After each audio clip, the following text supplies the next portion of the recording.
War breaking చూస్తూ ఉన్న మోదీ ప్రసంగం తర్వాత కూడా పాక్ తీరులో ఎటువంటి మార్పు కనిపించడం లేదు. జమ్మూ కాశ్మీర్ సాంబా సెక్టార్లో కవ్వింపు చర్యలకు పాల్పడుతోంది పాక్. సాంబా సెక్టార్లోకి పాక్ డ్రోన్లు దూసుకువచ్చాయి. పాక్ డ్రోన్లను ఇండియన్ ఎయిర్ డిఫెన్స్ సిస్టమ్ కూల్చివేసిన సిచ్యువేషన్ కనిపిస్తోంది. జమ్మూ కాశ్మీర్, పంజాబ్, రాజస్థాన్ సరిహద్దు ప్రాంతాల్లో బ్లాక్అవుట్ కొనసాగుతోంది. మరోసారి పాకిస్తాన్ కవ్వింపు చర్యలకు పాల్పడింది. మోదీ వార్నింగ్ తర్వాత కూడా పాక్ తీరులో ఎటువంటి మార్పు కనిపించట్లేదు. జమ్మూ కాశ్మీర్ సాంబా సెక్టార్లోకి పాక్ డ్రోన్లు దూసుకొచ్చాయి. పాక్ డ్రోన్లను ఇండియన్ ఎయిర్ డిఫెన్స్ సిస్టమ్ కూల్చివేసింది. జమ్మూ కాశ్మీర్, పంజాబ్, రాజస్థాన్ సరిహద్దు ప్రాంతాల్లో బ్లాక్అవుట్ కొనసాగుతోంది.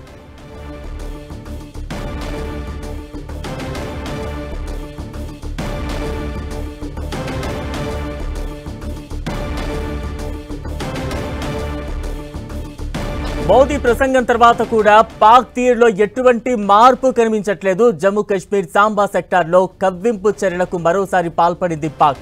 సాంబా సెక్టార్లోకి పాక్ డ్రోన్లు దూసుకువచ్చాయి. అయితే పాక్ డ్రోన్లను ఇండియన్ ఎయిర్ డిఫెన్స్ సిస్టమ్ కూల్చివేసింది.